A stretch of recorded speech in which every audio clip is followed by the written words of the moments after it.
नमस्कार दोस्तों, आज हम जो ये दो प्रॉपर्टी है practical application of set operation के ऊपर हम बात कर रहे थे। इसमें जो नंबर 1 प्रॉपर्टी है इस पर बात करते हैं। If A and B are finite sets and A intersection B is equal to five, then n A union B equal to n A plus n B. यानी कि पहले समझ लेते हैं कि ए इंटरसेक्शन बी बराबर फाइव है, यानी कि ए जो सेट है और बी जो सेट है उनके बीच में कोई भी कॉमन एलिमेंट नहीं है। यानी कि ए के पास अलग अलग मेंबर है और बी के पास भी अपने अलग अलग मेंबर हैं। तो अगर हम यूनियन लेते हैं, एन का यूनियन लेते हैं, सेट ए और बी का यूनियन लेते हैं, वो क्या आता है, एन ए सेट के जो मेंबर है और बी सेट के जो मेंबर है उनका हमने अगर एडिशन लिया है वो किसके बराबर आता है, ए यूनियन बी के टोटल ऑफ मेंबर के यूनियन के बराबर आता है। यानी कि ए और बी का अगर हमने यूनियन लिया उसके जो मेंबर की संख्या है वो अलग अलग ए के मेंबर और बी के मेंबर के एडिशन के बराबर है। देखिए प्रॉपर्टी हमने नोट की है, यानी कि A intersection equal to A intersection with B बराबर जो है फाइव है। देन क्या है, एन का यानी कि ए यूनियन बी के जो मेंबर हैं अलग अलग, एन ए के मेंबर है और एन बी के मेंबर है। इसको हम एग्जाम्पल से देखो समझते हैं। जैसे कि हमने सेट ए लिया इक्वल टू 1 2 3 और 4, इसके 4 मेंबर है। इस तरह बी के 5 6 7 और 8 मेंबर है। सेट लिया है तो सेट वाली ब्रैकेट हम लगा देंगे जैसे इनके मेंबर हम लिखते हैं, ठीक है।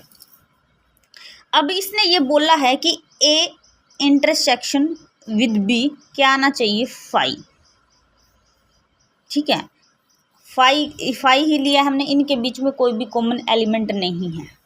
अब हम निकालते हैं पहले ए यूनियन बी। अगर हम निकालें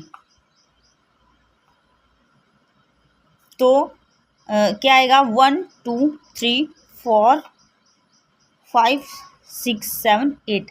अब यहाँ कार्डिनलिटी देख रहे हैं, यानी कि कार्डिनलिटी क्या होती है, किसी भी सेट के अंदर जितने जो मेंबर हैं उनकी जो संख्या है वो कार्डिनलिटी होती है। और उसको कैसे डिनोट करते हैं, मतलब अब हमने ए की कार्डिनलिटी निकालती है तो उसको हम एन से डिनोट करते हैं। तो एन ऑफ ए इस तरह, तो एन ऑफ ए जैसे कि कार्डिनलिटी कितनी है, 4 है। एन के पास कितने मेंबर है, 4 है।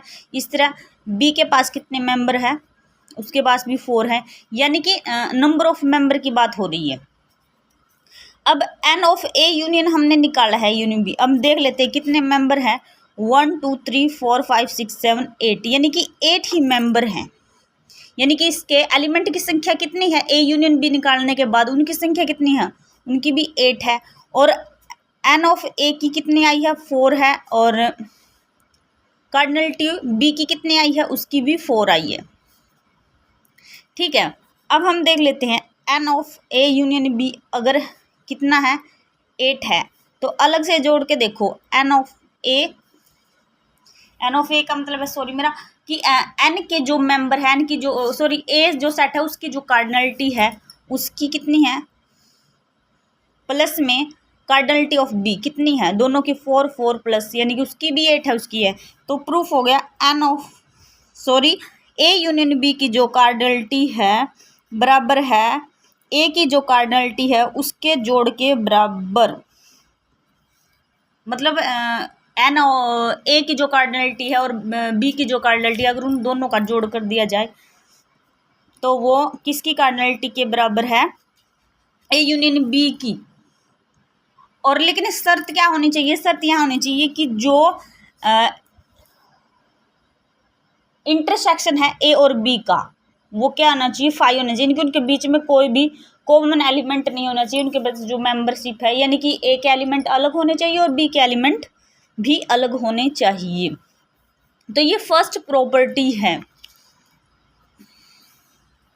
सेट के ऑपरेशन का जो प्रैक्टिकल एप्लीकेशन है। यानी कि यहाँ से देखें तो हम ये हमारे पास पूरा यूनिवर्सल सेट है।